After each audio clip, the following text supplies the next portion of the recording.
Peckinpah, and I am coming to you live right now. Thank you, replay viewers, for coming on, and I know you're the first to come on in replay, so I'm going to give it a few minutes. Oh, Liberty is here. A few minutes for people to join me. Thank you for coming, Liberty. Yay, I'm so glad that you're here. You always add so much to my Periscope broadcasts. I really appreciate it.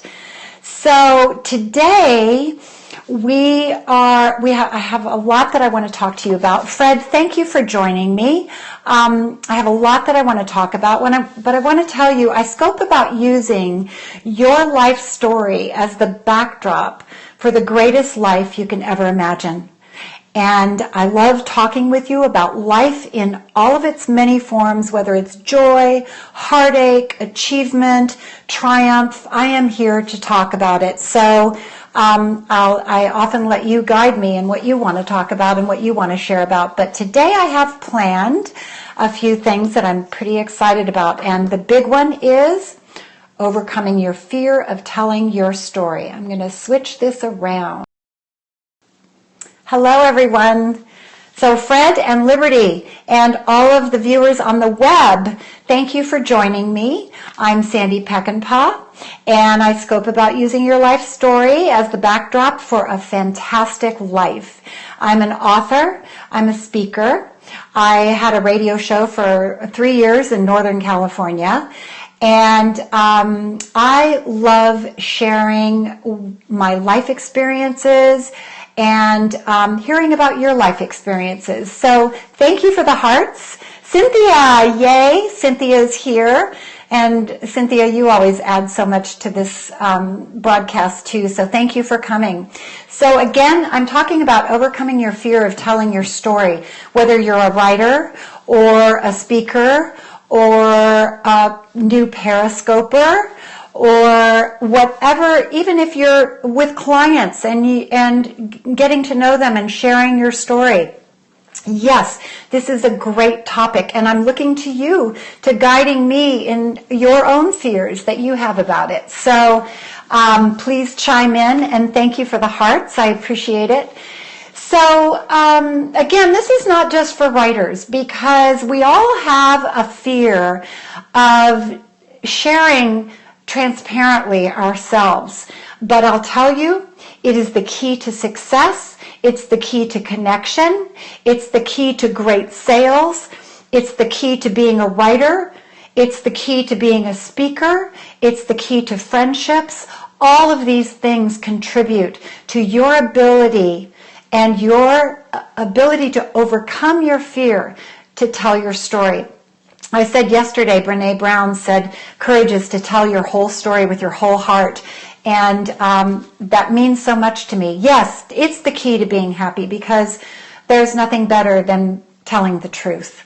So I love that anagram, that fear is the false evidence appearing real, because that often is something that I think about in the middle of the night when I wake up and I feel fearful. And I keep saying, no, this isn't real. This is false evidence appearing real. And I realized in a lot of my research that fear is actually a motivator. It's actually a good thing, because it tells us what we need to be doing in such a strong way. It gets into the core of every part of us, every part of our being. We feel fear, we tremble, our minds go crazy, we shake. And I wanted to tell you a little story about my girlfriend, Melissa Gilbert, whom I saw yesterday. Yes, Liberty. I told her that I was sending her your email onto her, because I ended up not being able to print it out, but she's so excited to get it. So I want to tell you about Melissa Gilbert, who is my best friend in life. And she has been on television since she was, I think, 18 months old. She did her first commercial for, I think it was a soap company or something like that. But when I first met her, and we've had a long time friendship for over 25 years now, and we've been best friends for that whole time. It was magic. The moment I met her, she was so transparent and so truthful with me that I could be only transparent and truthful with her. And so we quickly knew who each other was, and we quickly established a relationship based on truth. And it became lifelong and my treasure. And I know she treasures me in her life as much as I treasure her. But in getting back to this subject of fear, I remember asking her when I first became her friend, do you ever feel afraid? You've been on television for so long. Do you ever feel afraid when the camera rolls, when they call action? And she said, Sandy, of course I do. She said, if you'll notice, the first day of every shooting, and I've spent, girlfriend, thank you for joining me. I'm glad you're back. I was just telling this story about Melissa Gilbert, who's my best friend, and she's been acting since she was 18 months old, and she started on Little House on the Prairie when she was, I think, 9. They did the pilot for it.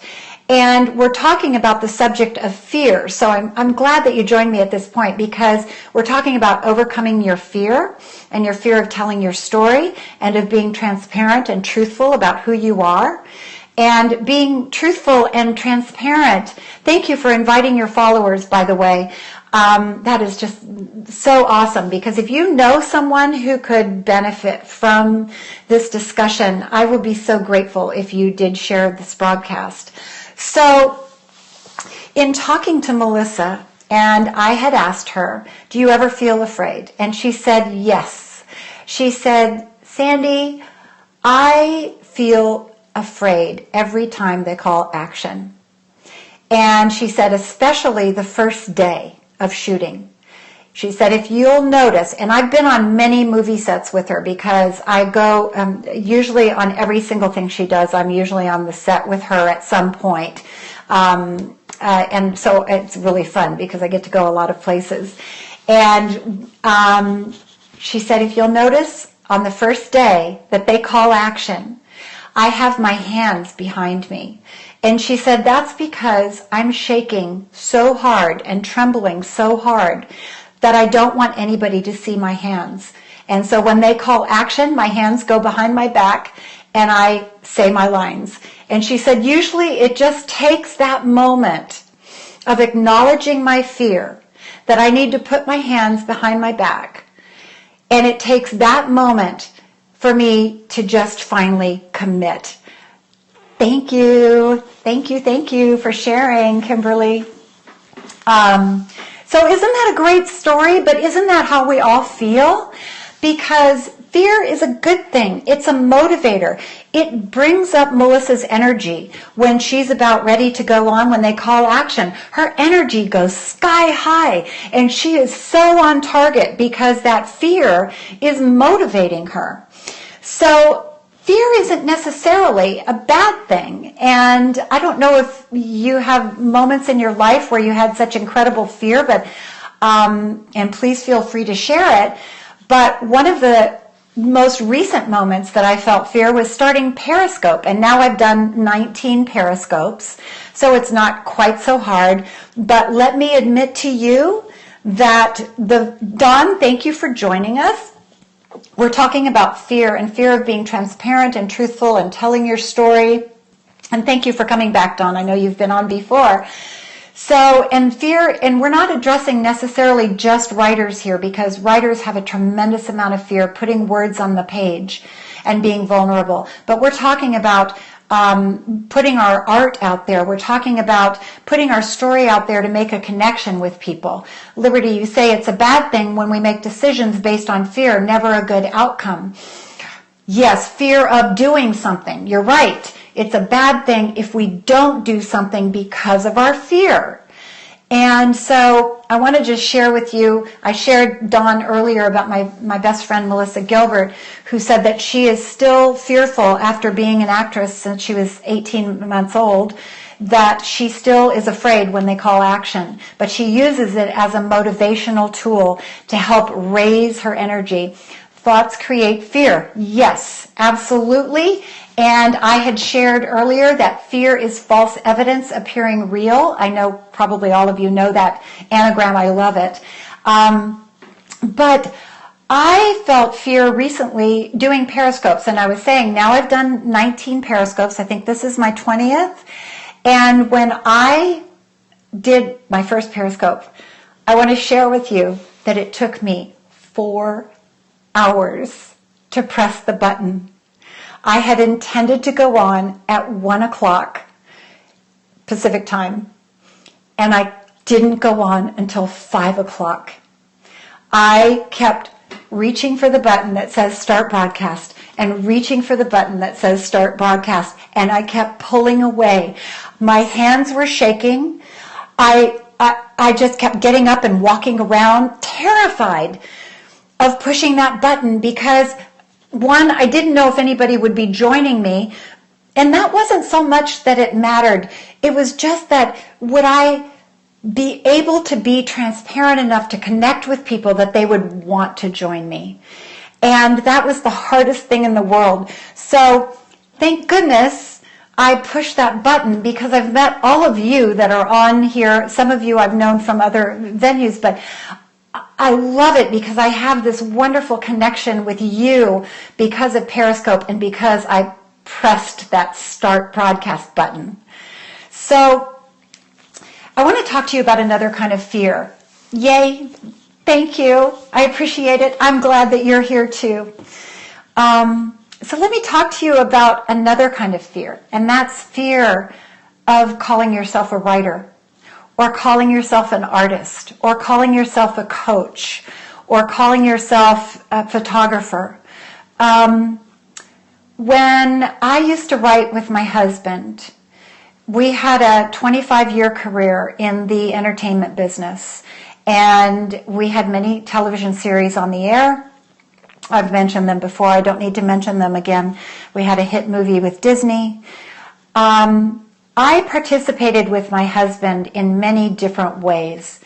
I also was an actress, and I studied acting with Jeff Corey and Stella Adler for 5 years. And I learned so much in acting, and my purpose in studying acting was not necessarily to be an actress, because I had 4 children, and being an actress with 4 children was very, very difficult. And by the way, I'm loving these hearts. You know what? I have over 10,000 now, thanks to you. So in studying acting, I learned so much about character development, and this enhanced my husband's writing, because we would spend hours creating characters and discussing characters and backstories, and thank you, discussing backstory and creating scenarios and creating story arcs. And this was a role that I took very seriously, the role in my husband's writing. But when it came to writing, he would sit down and it would be on the written page because of him, and he was a very talented writer. He had a gift for telling story. He was one of the funniest people on the planet. Anybody will tell you that. He had a sense of humor that, thank goodness, my daughter and my sons have inherited. Magically imaginative conversations. Yes, and that was our creative marriage. And that's what made it so beautiful, a creative connection between 2 people. And it can be 2 friends, it can be 2 people, it can be mother and daughter like it is with my daughter, mother and son like with my sons. By the way, my one son, my youngest that just graduated from college, got hired by Ticketmaster to write their blog for concerts. And I am so over the moon excited about this because it's writing. I mean, it's what we've all done. His dad wrote, I write, my daughter writes. I mean, it's just, it thrills me. So, yes, yay. So, but getting back to fear, I always had this desire in working with my husband to write, but I was afraid.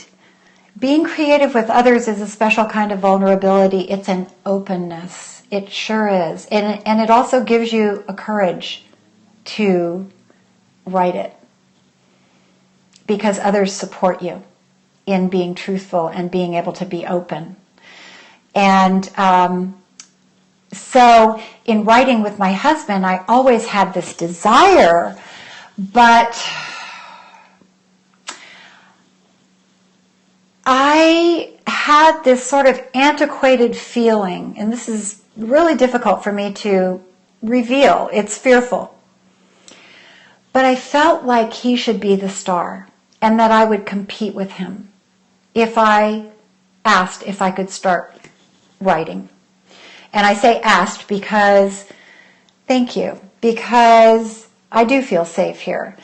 And I feel like my vulnerability is maybe helping you understand your own fear. And so I had this fear of saying, David, I want to be a writer. I want to write my own scripts. I want to write my own books. Because I didn't know how he would react, because he was the star. He was nominated for an Emmy. He was the showrunner. He had the hit Disney movie. You know, all of these things put me in a position of being afraid to tell the truth. And so it wasn't until my daughter was born that my message became so imperative that it overruled my fear. And I wrote a book for my daughter, Mustang Raptor. Wow. Okay. Hello. Thank you for joining me. We're talking about fear, overcoming your fear of telling your story. And fear comes in many forms and is important in recognizing in so many avenues in our life. Because as a writer, it keeps you from telling your story truthfully. As a speaker, it keeps you from connecting with your audience. Oh, I have a story. I'm so glad that you're joining me then. Because that's what we're talking about, and that's typically what I talk about on these scopes, is writing and your connection with people and your connection with your audience. So you don't have to just be a writer to join us. It can be about speaking. It can be about you being a part of connecting with people in your sales. It can be as a coach. It can be as a pastor. You know, in so many areas, we're all connecting with people. And fear is a part of us that we have to recognize as being something we acknowledge, but also a motivating factor in really becoming successful in the way we want to express ourselves. So I always have wanted to write a story about my life. And that's what people say to me. People always, when they find out that I'm a writer, and I've written 5 or 6 books, actually. The reason that I go back and forth is because I keep forgetting to count the ebooks that I've written, but I've had 4 published books. And I'm proud to say that 2 of them are award winners and have found their niche. And so I love talking about writing. I also was 25 years with my husband, working with him as a screenwriter and a producer for television and movies. And so writing is my passion and my love, and it's what I love sharing about the most. And so in talking about writing with my husband, in finally giving birth to my daughter, who was born with a birth defect, I decided that I simply had to tell a story to save her life. Now, to save her life, what I mean by that is that I feared about how people would treat her because she had a birth defect. And she was born with a cleft. She was severely deformed and would need several surgeries to make her normal. Well, today, she is absolutely gorgeous. And in fact, she's even been a model. As surprising as that seemed, there are so gifted surgeons in this world. And she certainly had Dr. Janet Salamonson, who restructured her face and gave her the face that she was always meant to have. But until she had all of those surgeries, I knew that she would be starting school. She is stunning, Liberty. She is. If anybody's on Facebook, go and look at her. You won't believe it. The doctor who took care of her was so talented. And you know what? It was connection that brought me to her, because I connected with her because I walked into her office and I had met with many surgeons, and her gift to me was saying, I know you're afraid, but I want to give her the face that she was always meant to have, and I want her to love her face when we're done. And do you know, that's exactly what happened. And I am so blessed to have found her. And in telling her story, I was able to introduce her into kindergarten with her very own fairy tale, and it helped her connect with the other children. So it was my calling, and I announced to my husband, I'm going to write this story, David, and I'm going to find a way to get it published. And you know what? He said, great. He supported me 100% on that choice. And it was my fear before of having to admit that I really wanted to do it. And I realized that the fear, my name is David too. Okay, hi David. My fear was not just about asking David. I realized that my fear was also my own fear of, could I do it on my own? I had always been my husband's support in his writing, and his editor, and his character development person, and his story arc person. I had always helped him with all of that. And I was afraid to admit that I wanted to be a writer myself. And so, there's a fantastic book that I want to share out there with you, and I know some of you have probably read it, Turning Pro. And it's by Steven Pressfield, and his other book is The War of Art. If you're a writer, but if you're any person wanting to commit to what you feel your passion is, read those books. Because those books will give you the courage to name your passion for what it is. And so as soon as I wrote my first book and I put it out there, I felt so great that I could say I had written a book, but I still had trouble calling myself an author. Because guess what? Yes, Have the War of Art, fantastic book. That's exactly right. So I just know that it took me years for me to call myself a writer, because I'd only written one book, and then I wrote the second book, and it was published, and I wrote the third book, and it was published. And I still couldn't call myself a writer. And then I started writing a blog, and I still couldn't call myself a writer. When people asked what I did, I never said I was a writer. Never. And then it would come around in conversation, maybe, that I had written a book. But in 2014, I published my book. Someone told me to make your own business cards and put writer under your name. I think that's great motivation and a great tip. Thank you for sharing that. Because maybe you'll get there faster than I will. And I think calling yourself a writer is part of the commitment. And when I wrote my book, How to Survive the Worst That Can Happen, I finally called myself a writer. And I have been a writer ever since. And when people ask me what I do, I say I'm a writer, because I am. This book is not the only book I've published, but it took me this long to start calling myself a writer. And I want to urge you, if you have any idea that you want to be a writer, start calling yourself a writer. It will make your commitment even stronger. In the book, Turning Pro by Steven Pressfield, let me read what he says. You don't need to do anything but change your mind about your own resistance. And that was my own resistance in calling myself a writer. I had 4 published books and several ebooks, so I couldn't call myself a writer until this one book. And you know what? I am so proud to call myself a writer today. And I know there are some published authors on this broadcast, and I hope that raise your hand, because you're a writer too, and I know you call yourself a writer, and it took me longer to get to that place. Self-doubt, though, has a purpose. And it tells you that you really desire something, or you wouldn't be so afraid. And I hope that if you have that self-doubt, that you recognize it as a launching pad for actually moving forward with your commitment to what that whisper is in your mind. Are you afraid to put yourself out there? Are you feeling vulnerable? Do you struggle with credibility?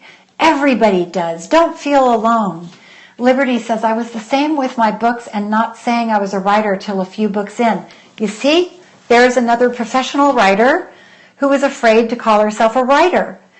And it feels so good when you finally admit that you're doing it. So I want you to feel motivated, and I want you to feel that your desire to write is a gift to the world, because there is something that you're going to be writing about in your life or in your business or in your interaction with other people. And I was selling paintings for large sums and didn't call myself an artist. Isn't that amazing, Liberty? Are there others out there who feel that way? Wow, I know. You know, that self-doubt, but use it to motivate you. It's telling you something. It's telling you that you simply must do this. Better late than never. That's right, Liberty. You simply must do that. Call yourself what you want to be. And the more you get used to it, the more successful you will be. Mona Lisa, thank you for joining us. We're talking about fear of being who you really want to be and calling yourself who you really want to be. I was sharing how it took me 4 or 5 books before I could start calling myself a writer. And I'm a published author. And yet I couldn't call myself a writer until this book came out. And suddenly, I don't know what switched inside of me. And also reading Stephen Pressfield's books helped me tremendously. If you don't have them, please buy them. They're not that much. They're on Amazon. I'm glad I joined. I need this. Yay! Thank you. And you know what? I hope that you'll watch it in replay, because I've said a lot up to this point that I think you will find very interesting, and things that I've already talked about. So please get the replay. And in fact, if you wouldn't all mind sharing, if you get a chance for someone, share it with someone that you know needs to be nudged a little bit and say, yeah, get over your fear. It's telling you something. It's telling you that you simply must do this. Yay, great. Thank you. I'll follow you too.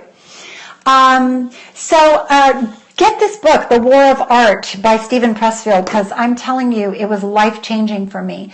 And, you know, there are several things that will make a difference for you in writing. And what those things are is being professional in your approach to doing what you want to do. And I'm not just talking about writing. I'm talking about if you want to be a speaker, if you want to be on Periscope, or if you want to be better in sales and you need to rehearse, or if you want to be an actress.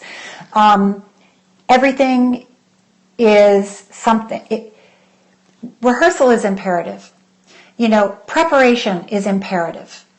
And those are the things that will give you the strength and the courage to put yourself out there. And as I shared before, and I thank you for just joining me, because as I've shared before, it took me 4 hours before I did my first Periscope. Sitting in front of the camera, waiting to push that button, because I was so afraid.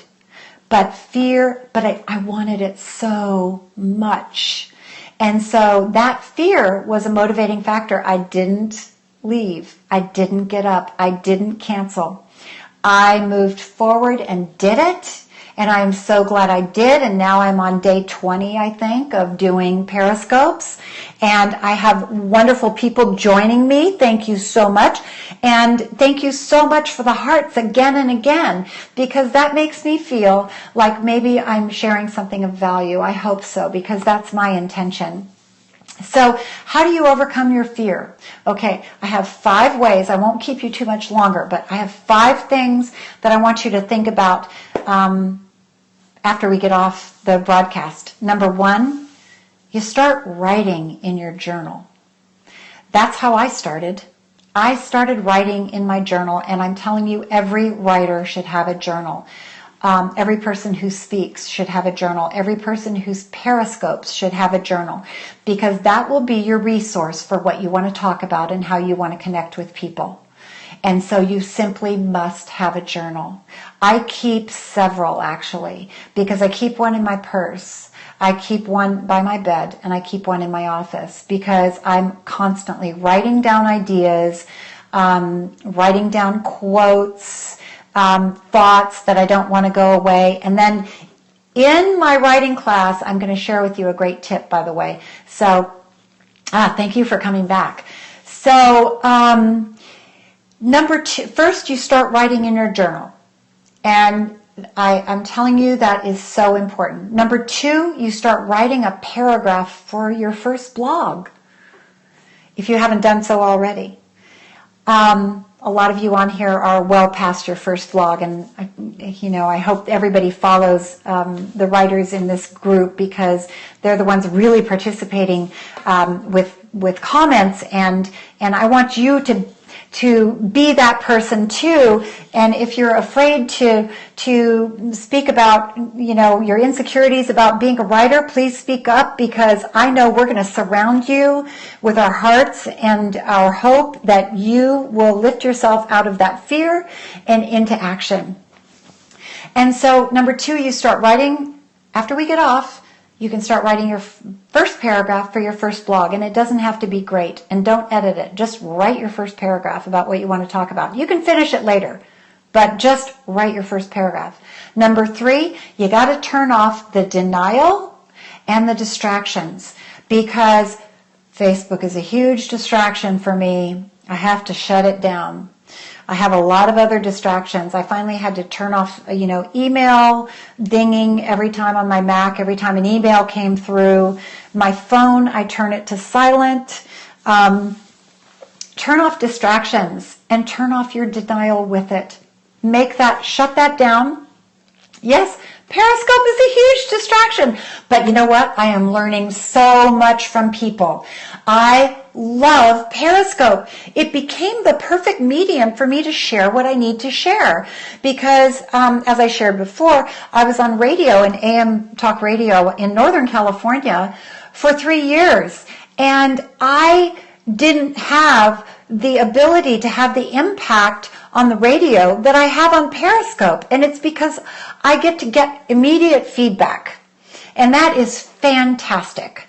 So yes, Periscope's a distraction. You have to turn that off when you want to start writing, or if you're going to start creating your next Periscope, or if you're going to start creating your next sales pitch or your speech. Turn off Periscope. Number four, seek order in your writing by establishing rituals. And for me, many times that ritual involves putting on some music. The lighting is huge for me. I love good lighting when I'm writing, and it's not necessarily bright lights. I just like to have a lamp on, and I write every day from 4 to 8 when I'm on my writing schedule. I had to commit to that. I just started out writing whenever I felt like it, or whenever I was in the mood. But you know what? That doesn't produce good results. And I learned from my husband, who wrote every single day, that you have to have a ritual for starting. His ritual started with Jay Happ, thank you for joining me. His writing started by him writing personal letters to people. And I think that was such a great way, because everybody all over the United States got letters from David Peckinpah. And he was one of the funniest men on the planet, so I can tell you a lot of them were really funny letters. And I often hear, he passed in 2006, but I often hear stories about his letters that people would get from him. And also the meaningful letters, because he always took the time to write someone if they had experienced loss or grief.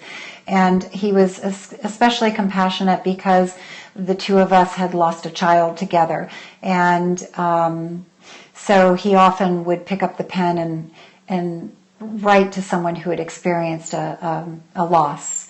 And so, number 4, seek order in your writing by establishing rituals. And yes, thank you.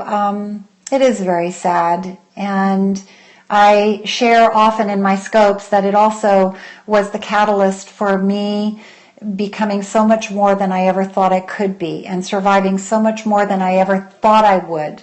And for me, it meant writing my story. And that's why I wrote How to Survive the Worst That Can Happen, a parent's step-by-step guide for surviving the loss of a child.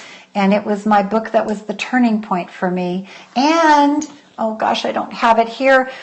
I shared yesterday that I won another award for my book, the Reader's Favorite Award for 2015. It's the Silver Award, and it was announced on Saturday night in Florida. And I am so proud that this is my son's legacy. I did it for him. Yes, woohoo! I did it for him, and I did it because I don't believe that any child dies without leaving a legacy and a purpose for those that are left behind. Thank you. So I just want to add a couple more things and then I'll let you go. Thank you.